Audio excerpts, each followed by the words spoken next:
Good morning students.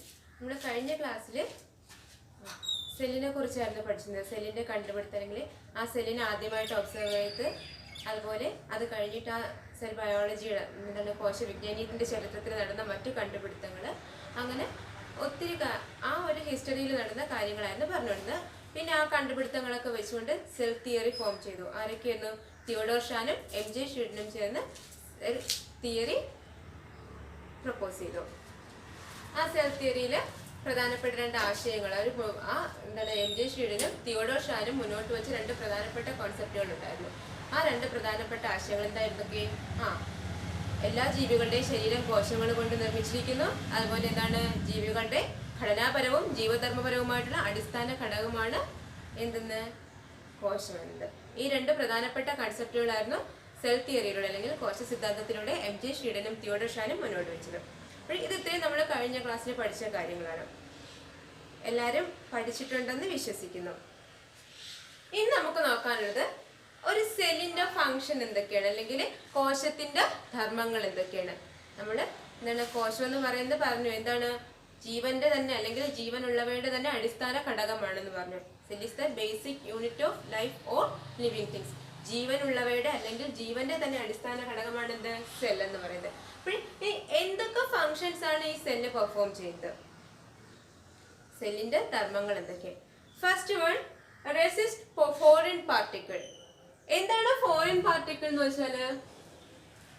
Foreign particle എന്താണ്? Foreigners എന്നൊക്കെ പറഞ്ഞാൽ വിദേശം നിന്ന് വന്നവര്, അങ്ങനെയൊക്കെ ഉള്ള ആ വിദേശികൾ എന്നുള്ളൊരു മീനിങ് അല്ലേ ഫോറിൻ ഉള്ളത്.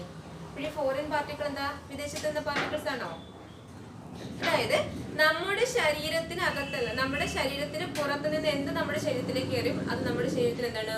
ഫോറിൻ പാർട്ടിക്കിൾസ് ആയിരിക്കും. അതായത് നമ്മുടെ ശരീരത്തിലില്ലാത്ത പുറത്തു നിന്ന് നമ്മുടെ ശരീരത്തിലേക്ക് കയറുന്ന എന്തും എന്താണ്? ഫോറിൻ പാർട്ടിക്കിൾസ് ആയിരിക്കും. അതായത് അന്യവസ്തുക്കൾ. റെസിസ്റ്റ് ഫോറിൻ പാർട്ടിക്കിൾ, അതായത് ഈ ഫോറിൻ പാർട്ടിക്കിൾസിനെ, അതായത് അന്യവസ്തുക്കളെ റെസിസ്റ്റ് ചെയ്യുന്നു. റെസിസ്റ്റ് ചെയ്യുക മീൻസ് തടയുക. അപ്പോൾ അന്യവസ്തുക്കളെ തടയുന്നു. സെല്ല് പെർഫോം ചെയ്യുന്ന ഒന്നാമത്തെ ഫംഗ്ഷൻ ആണിത്, റെസിസ്റ്റ് ഫോറിൻ പാർട്ടിക്കിൾ. അന്യവസ്തുക്കളെ തടയുന്നു. അതായത് ഈ അന്യവസ്തുക്കൾ എന്ന് പറയുന്നത് നമ്മുടെ ശരീരത്തിന് ചിലപ്പോൾ ദോഷം ചെയ്യുന്നവയായിരിക്കും. അത് നമുക്കുള്ള ശരീരത്തിന് അല്ലെങ്കിൽ സെല്ലുകൾക്ക് എന്താണ് നാശം വരുത്തുന്നവയായിരിക്കും. അപ്പോൾ അങ്ങനെയൊക്കെയുള്ള എന്തെങ്കിലും പാർട്ടിക്കിൾസ് നമ്മുടെ ശരീരത്തിൽ, അതായത് അന്യവസ്തുക്കൾ എന്ത് പ്രവേശിച്ചാലും എന്താണ്? ആ സെൽ അതിനെ റെസിസ്റ്റ് ചെയ്യുന്നു. Second one, release energy from nutrients. അതായത് ന്യൂട്രിയൻസിൽ നിന്ന് എനർജി റിലീസ് ചെയ്യുന്നു. ഇനി ഈ ന്യൂട്രിയൻസ് എന്ന് വെച്ചാൽ എന്താണ്? പോഷകങ്ങൾ. ആ ന്യൂട്രിയൻസ് എവിടെ നിന്ന് കിട്ടുന്നു?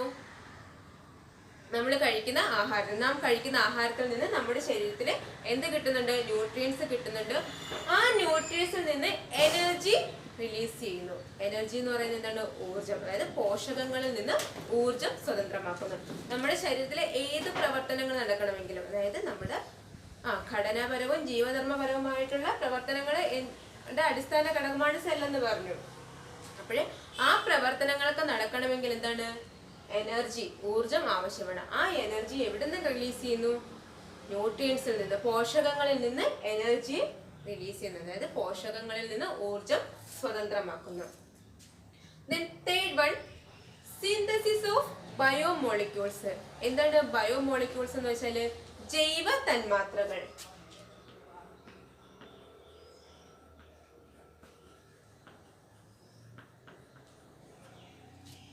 ബയോമോളിക്യൂൾസ് മീൻസ് ജൈവ തന്മാത്രകൾ. അതായത് സിന്തസൈസ് ബയോമോളിക്യൂൾസ്, ജൈവ തന്മാത്രകൾ നിർമ്മിക്കുന്നു. അതായത് നമ്മുടെ ജൈവ തന്മാത്ര എന്ന് പറയുമ്പോഴത്തേക്ക് ആ ഒരു എന്താണ് വേർഡിൽ തന്നെ അതിന്റെ മീനിങ് പറയാം. ജൈവ മീൻസ് നമ്മുടെ ജീവനുമായിട്ട് ബന്ധപ്പെട്ടത്. അപ്പോൾ അതിന് വേണ്ടിയിട്ടുള്ള തന്മാത്രകൾ, അല്ല അതിനാവശ്യമായിട്ടുള്ള ഘടകങ്ങൾ എന്ത് ചെയ്യുന്നു? അവിടെ നിർമ്മിക്കുന്നു.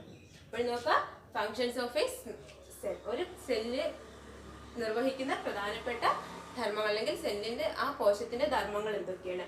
ഫസ്റ്റ് വൺ എന്താണ്? Resist foreign particle. Foreign particle അന്യവസ്തുക്കളെ പ്രതിരോധിക്കുന്നു. Release energy from nutrients. എവിടുന്ന് എനർജി റിലീസ് ചെയ്യുന്നു? From nutrients. ന്യൂട്രിയൻസിൽ നിന്ന് എന്താണ്? പോഷകങ്ങളിൽ നിന്ന് എനർജി റിലീസ് ചെയ്യുന്നു. Third one, synthesise biomolecules. Biomolecules ജൈവ തന്മാത്രകൾ നിർമ്മിക്കുന്നു. ഇതാണ് എന്താണ് ഒരു സെല്ലിന്റെ പ്രധാനപ്പെട്ട ഫങ്ഷൻസ് എന്ന് പറയുന്നത്. എന്താണ്? Resist foreign particles, release energy, synthesise bio molecules. അന്യവസ്തുക്കളെ പ്രതിരോധിക്കുന്നു, പോഷകങ്ങളിൽ നിന്ന് എനർജി ഊർജം സ്വതന്ത്രമാക്കുന്നു, ജൈവ തന്മാത്രകൾ നിർമ്മിക്കുന്നു. ഇനി നമുക്ക് ഒരു സെല്ലിന്റെ സ്ട്രക്ചറാണ് പഠിക്കേണ്ടത്. നമുക്ക് നമ്മൾ 6ാം ക്ലാസ്സിലൊക്കെ പഠിച്ചിട്ടുണ്ട്. നമ്മൾ ബേസിക് സ്ട്രക്ചർ പഠിച്ചു ഒരു സെല്ലിന്റെ.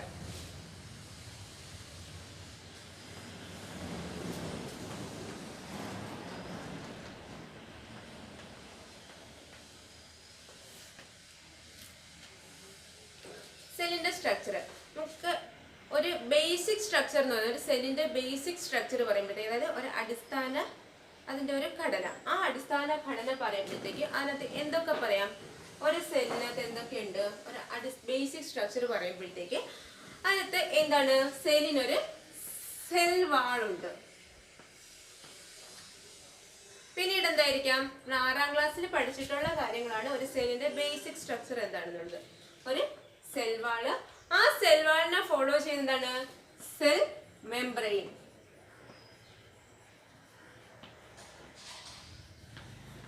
സെൽ വാൾ, അതിനെ ഫോളോ ചെയ്ത് സെൽ മെംബ്രെയിൻ ഉണ്ട്. പിന്നീട് എന്തുണ്ട് അതിനകത്ത്? ഒരു ന്യൂക്ലിയസ്. പിന്നീട് എന്താണ്? സൈറ്റോപ്ലാസം.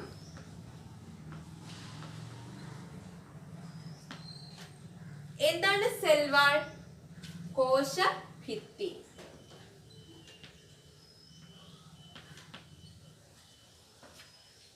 Cell membrane, കോശസ്തരം.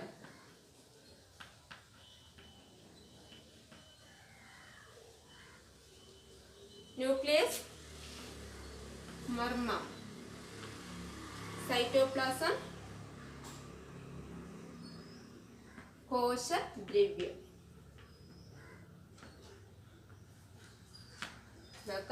ഒരു സെല്ലിന്റെ അല്ലെങ്കിൽ കോശത്തിന്റെ ബേസിക് സ്ട്രക്ചർ പറയുമ്പോഴത്തേക്ക് ആ basic structure composed of a cell wall, outer cell wall. ഏറ്റവും പുറമേട്ട്, സെല്ലിന്റെ ഏറ്റവും പുറമേട്ട് എന്താണ്? ഒരു ഔട്ടർ സെൽ വാൾ ഉണ്ട്. എന്താണ്? കോശഭിത്തി. കോശത്തിന്റെ ഏറ്റവും പുറമേട്ട് എന്താണ്? ഒരു കോശഭിത്തി കാണപ്പെടുന്നു. അപ്പോൾ എന്തായിരിക്കും ഈ കോശഭിത്തിയുടെ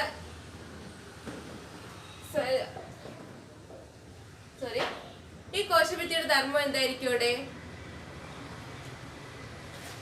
നമുക്കറിയാം, വാളെന്ന് വെച്ചാൽ എന്താണ്?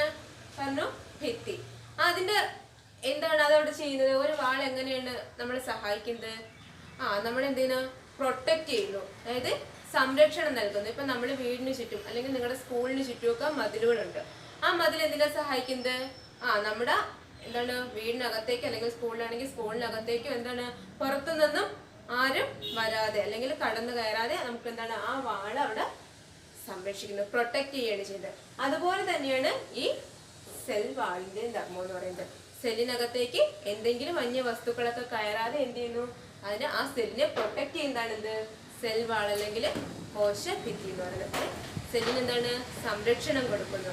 ആ കോശത്തിന് സംരക്ഷണം കൊടുക്കുന്നതാണ് ഇത് സെൽ വാൾ അല്ലെങ്കിൽ കോശഭിത്തി എന്ന് പറയുന്നത്. ഇറ്റ്സ് എ റിജിഡ് സ്ട്രക്ചർ ആണ്, അതായത് കുറച്ച് കട്ടി കൂടിയാണ് എന്താണ് ഈ വാള് കാണപ്പെടുന്നത്. സെൽ വാൾ കുറച്ച് തിക്കാണ്, തിക്ക് സെൽ വാളാണ് കാണപ്പെടുന്നത്. ഇനി നോക്കാം, ഈ cell wall is followed by cell membrane. Cell wall കഴിഞ്ഞ്, അതായത് ഏറ്റവും പുറമേട്ട് സെൽ വാൾ കണ്ടു. ഒരു കോശത്തിന് ഏറ്റവും പുറമേട്ട് എന്താണ്? ഒരു സെൽ വാൾ ഉണ്ടെന്ന് പറഞ്ഞു. അതിനെ ഫോളോ ചെയ്ത് അല്ലെങ്കിൽ ആ സെൽ വാളിന് തൊട്ട് താഴെയിട്ട് എന്തുണ്ട്? സെൽ മെംബ്രെയിൻ അഥവാ കോശസ്തരം. അപ്പോഴേ ഈ കോശസ്തരം എന്ന് പറയുന്നത് semi permeable membrane.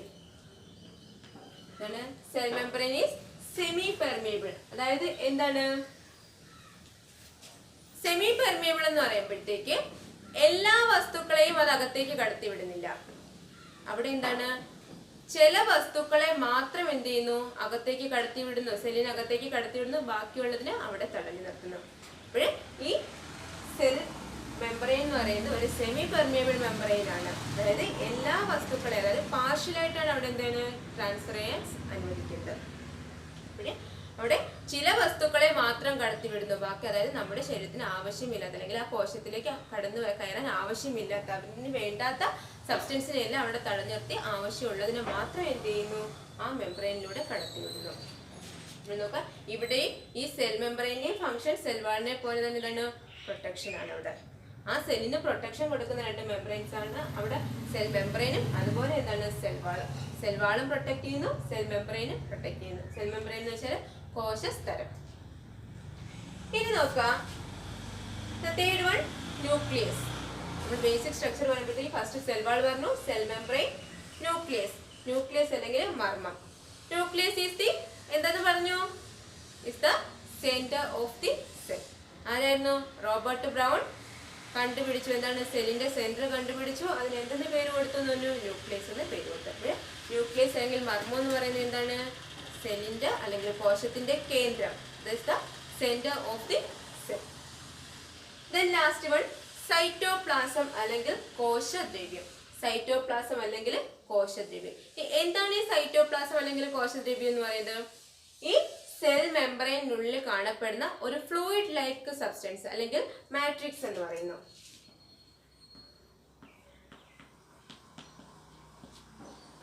Fluid like അതായത് ഒരു എന്താണ്, ഫ്ലൂയിഡ് ലൈക്ക് എന്ന് പറയുമ്പോഴത്തേക്ക് ഒരു ദ്രവരൂപത്തിലുള്ള അല്ലെങ്കിൽ ദ്രാവക രൂപത്തിലുള്ള ഒരു പദാർത്ഥമാണിത് സൈറ്റോപ്ലാസം എന്ന് പറയുന്നത്, കോശദ്രവ്യം. അത് സെൽ മെംബ്രെയിനുള്ളിൽ കാണപ്പെടുന്ന ഒരു ഫ്ലൂയിഡ് ലൈക്ക് സബ്സ്റ്റൻസ്, ദ്രാവക രൂപത്തിലുള്ള പദാർത്ഥമാണിത് കോശദ്രവ്യം എന്ന് പറയുന്നത്. ഈ സൈറ്റോപ്ലാസത്തിലാണ് ബാക്കി എല്ലാ സെൽ ഓർഗനൽസ് എന്ന് വെച്ചാൽ കോശാംഗങ്ങൾ, ഈ സെൽ ഓർഗനൽസ് എല്ലാം കാണപ്പെടുന്നത് എവിടെയാണ്, ഈ സൈറ്റോപ്ലാസത്തിലാണ്.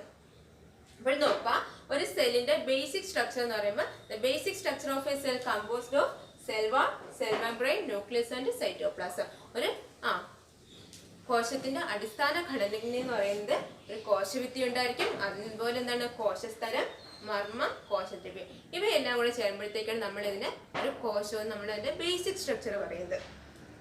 നോക്കാം, സെൽ വാൾ എന്ന് പറയുന്നത് എന്താണ്, outer protective layer of the cell. സെല്ലിന്റെ ഏറ്റവും പുറമേ കാണുന്ന പ്രൊട്ടക്റ്റീവ് ലെയർ ആണ് സെൽ വാൾ അല്ലെങ്കിൽ കോശഭിത്തി. കോശത്തിന്റെ ഏറ്റവും പുറമേ കാണുന്ന ഒരു സംരക്ഷണ പാളി. സെൽ മെംബ്രെയിൻ എന്ന് പറയുന്നത് എന്താണ്, ഈ കോശഭിത്തി സെൽ വാളിനെ ഫോളോ ചെയ്ത് കാണപ്പെടുന്ന ഒരു ലെയർ ആണ് അല്ലെങ്കിൽ ഒരു മെംബ്രെയിൻ ആണ് ഇത് സെൽ മെംബ്രെയിൻ എന്ന് പറഞ്ഞാൽ. ഇത് എന്താണ്, പാർഷ്യലി പെർമിയബിൾ അല്ലെങ്കിൽ സെമി പെർമിയബിൾ മെംബ്രെയിൻ ആണ്. അവിടെ എന്താണ്, ആ മെറ്റീരിയൽസിന്റെ ട്രാൻസ്പോർട്ട്, അത് എന്താണ്, ചില സബ്സ്റ്റൻസിനെ അവിടെ കടന്നു പോകാൻ അനുവദിക്കുന്നു, ചിലതിന് എന്ത് ചെയ്യുന്നു, തടഞ്ഞു നിർത്തുന്നു. അതാണ് ഇവിടെ സെമി പെർമിയബിൾ. എല്ലാ വസ്തുക്കളെയും കടന്നു പോകാൻ അത് അനുവദിക്കുന്നില്ല. Then nucleus. Nucleus is the center of the cell. കോശത്തിന്റെ കേന്ദ്രമാണ് എന്ത്, ന്യൂക്ലിയസ് അല്ലെങ്കിൽ മർമ്മം എന്ന് പറയുന്നത്. Last one, cytoplasm. സൈറ്റോപ്ലാസം എന്ന് പറയുന്നത് എന്താണ്, the fluid like substance scene in the cell membrane. Cell membrane അതായത് കോശസ്തരത്തിനുള്ളിൽ കാണപ്പെടുന്ന ദ്രാവക രൂപത്തിലുള്ള പദാർത്ഥമാണ് എന്ത്, സൈറ്റോപ്ലാസം എന്ന് പറയുന്നത്. അല്ലെങ്കിൽ നമുക്ക് എന്താണ്, matrix seen inside the cell membrane. Cell മെംബ്രെയിനുള്ളിൽ കാണപ്പെടുന്ന മാട്രിക്സിനെയാണ് എന്തെന്ന് പറയുന്നത്, സൈറ്റോപ്ലാസം എന്ന് പറയുന്നത്. അപ്പോൾ ഈ ബേസിക് സ്ട്രക്ചർ ഇത്രയും പഠിച്ചു വയ്ക്കുക. അതുപോലെ ഈ സൈറ്റോപ്ലാസത്തിലാണ് ബാക്കി എല്ലാ സെൽ ഓർഗനൽസ്, കോശാംഗങ്ങൾ കാണപ്പെടുന്നത്. ആ കോശാംഗങ്ങൾ ഏതൊക്കെയാണെന്ന് നമുക്കിനി വഴിയെ പഠിക്കാം. അപ്പോൾ ഇത്രയും ഓർത്ത് വയ്ക്കുക. ഒരു ബേസിക് സ്ട്രക്ചർ, സെല്ലിന്റെ basic structures composed of cell wall, cell membrane, nucleus and cytoplasm. കോശഭിത്തി, കോശസ്തരം, മർമ്മം, കോശദ്രവ്യം. ഓക്കെ, ഇനി നമുക്കിതിനകത്ത് കുറച്ച് പുതിയ ടേംസ് ആണ് പഠിക്കാനുള്ളത്. ഒന്ന് നമ്മൾ നേരത്തെ പറഞ്ഞു, എന്താണ്, സൈറ്റോപ്ലാസം. അതുപോലെ ഇനി എന്താണ്, പ്രോട്ടോപ്ലാസം, അതുപോലെ എന്താണ്, സെൽ ഓർഗനൽസ്. 3 പുതിയ ടേംസ് നമുക്ക് പഠിക്കാനുണ്ട്. Protoplasm, cytoplasm, cell organelles. എന്താണെന്ന് നോക്കാം. First one, protoplasm.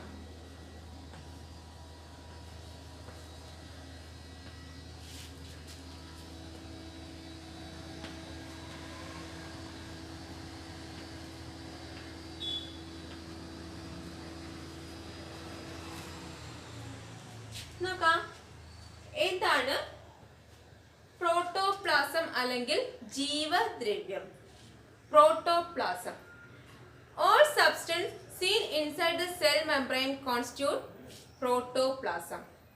ശ്രദ്ധിക്കുക, all substance seen inside the cell membrane constitute protoplasm.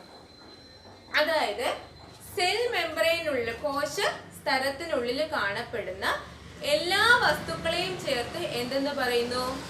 Protoplasm എന്ന് പറയുന്നു. കോശസ്തരത്തിനുള്ളിൽ കാണപ്പെടുന്ന എല്ലാ വസ്തുക്കളും അല്ലെങ്കിൽ എല്ലാ പദാർത്ഥങ്ങളെയും ചേർത്താണ് എന്തെന്ന് പറയുന്നത്? പ്രോട്ടോപ്ലാസം എന്ന് പറയുന്നത്. ഇനി നോക്കാം പ്രോട്ടോപ്ലാസം അല്ലെങ്കിൽ ജീവദ്രവ്യം. അപ്പൊ എന്താണ് പ്രോട്ടോപ്ലാസം എന്ന് പറഞ്ഞാൽ? All substance inside the cell membrane constitute the protoplasm. Cell മെംബ്രെയിനിലെ എല്ലാ വസ്തുക്കളെയും ചേർത്ത് പ്രോട്ടോപ്ലാസം എന്ന് പറയുന്നു അല്ലെങ്കിൽ ജീവദ്രവ്യം എന്ന് പറയുന്നു. ഇനി നമുക്ക് അടുത്ത ടേം നോക്കാം. അപ്പോൾ സൈറ്റോപ്ലാസം എന്താണെന്ന്.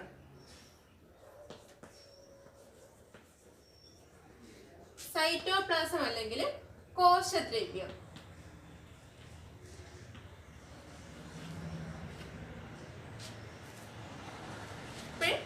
പ്രോട്ടോപ്ലാസം എന്ന് പറയുന്നത് എന്തായിരുന്നു? All substance inside the cell membrane constitute the protoplasm. അതായത് സെൽ മെംബ്രെയിൻ കോശസ്തരത്തിനുള്ളിൽ കാണപ്പെടുന്ന എല്ലാ വസ്തുക്കളെയും ചേർത്ത് പ്രോട്ടോപ്ലാസം അല്ലെങ്കിൽ ജീവദ്രവ്യം എന്ന് പറയുന്നു. അപ്പോൾ എന്തായിരിക്കും സൈറ്റോപ്ലാസം? സൈറ്റോപ്ലാസം നമ്മൾ നേരത്തെ പറഞ്ഞു എന്താണ്? സെൽ മെംബ്രെയിനിൽ കാണപ്പെടുന്ന ഒരു ഫ്ലൂയിഡ് ലൈക്ക് സബ്സ്റ്റൻസ് അല്ലെങ്കിൽ മാട്രിക്സ് ആണ് എന്ത്? സൈറ്റോപ്ലാസം എന്ന് പറഞ്ഞു. ആ കോശസ്തരത്തിനുള്ളിൽ കാണപ്പെടുന്ന ദ്രാവക രൂപത്തിൽ അല്ലെങ്കിൽ ദ്രവരൂപത്തിലുള്ള ഒരു പദാർത്ഥമാണ് സൈറ്റോപ്ലാസം അല്ലെങ്കിൽ കോശദ്രവ്യം എന്ന്. ഇവിടെ നമ്മൾ പറയുമ്പോഴത്തേക്ക് പ്രോട്ടോപ്ലാസം എന്ന് പറയുമ്പോഴത്തേക്ക് എന്തായിരുന്നു? ആ കോശസ്തരത്തിനുള്ളിൽ കാണപ്പെടുന്ന എല്ലാ വസ്തുക്കളെയും ചേർത്ത് പ്രോട്ടോപ്ലാസം എന്ന് പറഞ്ഞു. അപ്പോൾ സൈറ്റോപ്ലാസം എന്തായിരിക്കും? It is the part of a protoplasm. Cytoplasm is the part of a protoplasm. Cytoplasm എന്ന് പറയുന്നത് പ്രോട്ടോപ്ലാസത്തിന്റെ ഒരു പാർട്ടാണ്. Excluding nucleus. ന്യൂക്ലിയസ് ഒഴികെയുള്ള എന്താണ്? പ്രോട്ടോപ്ലാസത്തിന്റെ ഭാഗമാണ് സൈറ്റോപ്ലാസം എന്ന് പറയുന്നത്. ഇപ്പോൾ നോക്കാം, പ്രോട്ടോപ്ലാസം എന്ന് പറയുന്നത് എന്താണ്? സെൽ മെംബ്രെയിനിനുള്ളിൽ കാണപ്പെടുന്ന എല്ലാ വസ്തുക്കളെയും ചേർത്ത്, അതായത് all substance seen inside the cell membrane constitute the protoplasm. Cytoplasm is the part of a protoplasm. പ്രോട്ടോപ്ലാസത്തിന്റെ തന്നെ എന്താണ്? ഒരു പാർട്ടാണ്. Excluding nucleus. ന്യൂക്ലിയസ് ഒഴികെയുള്ള പ്രോട്ടോപ്ലാസത്തിന്റെ ഭാഗമാണ് എന്ത്? സൈറ്റോപ്ലാസം.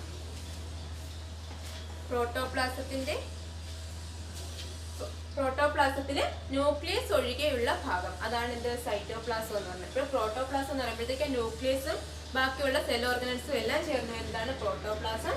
ആ പ്രോട്ടോപ്ലാസത്തിൽ എന്താണ്? ന്യൂക്ലിയസ് ഒഴികെയുള്ള ഭാഗം. ന്യൂക്ലിയസ് ഒഴിച്ച് ബാക്കി എല്ലാം കൂടി ചേർത്ത് എന്തെന്ന് പറയാം? സൈറ്റോപ്ലാസം എന്ന് പറയാം. അപ്പോൾ പ്രോട്ടോപ്ലാസവും സൈറ്റോപ്ലാസവും തമ്മിലുള്ള വ്യത്യാസം എന്താണെന്ന് ചോദിച്ചാൽ, അല്ലെങ്കിൽ അന്ന് ഡിഫൈൻ ചെയ്യാൻ ചോദിച്ചാൽ എന്താ പറയുന്നത്? പ്രോട്ടോപ്ലാസം എന്ന് പറയുന്നത് എന്താണ്?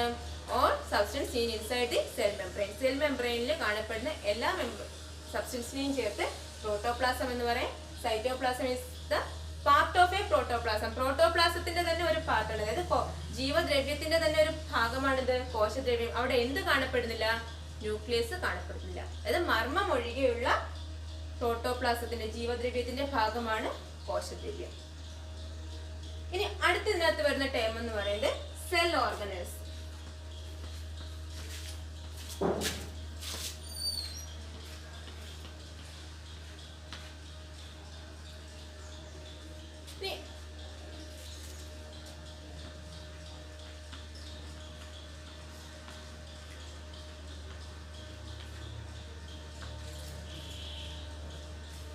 എന്താണ് സെൽ ഓർഗനൽസ് അല്ലെങ്കിൽ കോശാംഗങ്ങൾ? എന്താണ് സെൽ ഓർഗനൽസ് എന്ന് പറയുമ്പോഴത്തേക്ക് അല്ലെങ്കിൽ കോശാംഗങ്ങൾ എന്ന് പറഞ്ഞാൽ നമ്മൾ പറഞ്ഞു ഈ പ്രോട്ടോപ്ലാസത്തിൽ കാണപ്പെടുന്നതാണ് അല്ലെങ്കിൽ ആ സെൽ മെംബ്രെയിനുള്ളിൽ കാണപ്പെടുന്നതാണ് ഈ സെൽ ഓർഗനൽസ് എന്ന് പറഞ്ഞത്. അപ്പോൾ സെൽ ഓർഗനൽസ് എന്ന് പറഞ്ഞാൽ is the specific part seen in the cell membrane അല്ലെങ്കിൽ സൈറ്റോപ്ലാസം അല്ലെങ്കിൽ പ്രോട്ടോപ്ലാസം നമുക്ക് പറയാം, അല്ലെങ്കിൽ ആ സെൽ മെംബ്രെയിൻ എന്ന് പറയാം. ആ സെൽ മെംബ്രെയിനുള്ളിൽ കാണപ്പെടുന്ന എന്താണ്? സ്പെസിഫിക് പാർട്ടാണ് വിച്ച് പെർഫോം ഫിസിയോളജിക്കൽ ഫങ്ഷൻസ്. അതായത് ജീവപരമായിട്ടുള്ള പ്രവർത്തനങ്ങൾ നിർവഹിക്കുന്നതിന് വേണ്ടിയിട്ട് എവിടെ കാണപ്പെടുന്ന കോശസ്തരത്തിനുള്ളിൽ കാണപ്പെടുന്ന പ്രത്യേകതരം ഭാഗങ്ങളാണ് എന്തെന്ന് പറയുന്നത്? സെൽ ഓർഗനൽസ് എന്ന് പറയുന്നത്. സെൽ ഓർഗനൽസ് എന്ന് പറയുന്നത് specific part seen in the cell membrane. Cell മെമ്പറിനുള്ളിൽ കാണപ്പെടുന്ന സ്പെസിഫിക് പാർട്ടാണ് which perform physiological functions. Physiological functions ജീവധർമ്മപരമായിട്ടുള്ള പ്രവർത്തനങ്ങൾ നിർവഹിക്കുന്നതിന് വേണ്ടിയിട്ട് കോശസ്തരത്തിനുള്ളിൽ കാണപ്പെടുന്ന പ്രത്യേക ഭാഗങ്ങളാണിത് സെൽ ഓർഗനൽസ് അല്ലെങ്കിൽ കോശാംഗങ്ങൾ എന്ന് പറയുന്നത്. ഇപ്പോൾ നോക്കാം, protoplasm, cytoplasm, cell organelles. Protoplasm എന്ന് പറയുന്നത് all substance seen inside the cell membrane constitute protoplasm. Protoplasm അതായത് സെൽ മെംബ്രെയിൻ കോശസ്തരത്തിനുള്ളിൽ കാണപ്പെടുന്ന എല്ലാ വസ്തുക്കളെയും ചേർത്ത് പ്രോട്ടോപ്ലാസം എന്ന് പറയാം, അല്ലെങ്കിൽ ജീവദ്രവ്യം എന്ന് പറയാം. സൈറ്റോപ്ലാസം എന്ന് പറയുന്നത് എന്താണ്? is the part of a protoplasm. Protoplasm ജീവദ്രവ്യത്തിന്റെ ഒരു ഭാഗമാണിത് കോശദ്രവ്യം എന്ന് പറയുന്നത്. എന്തൊഴികെയുള്ള?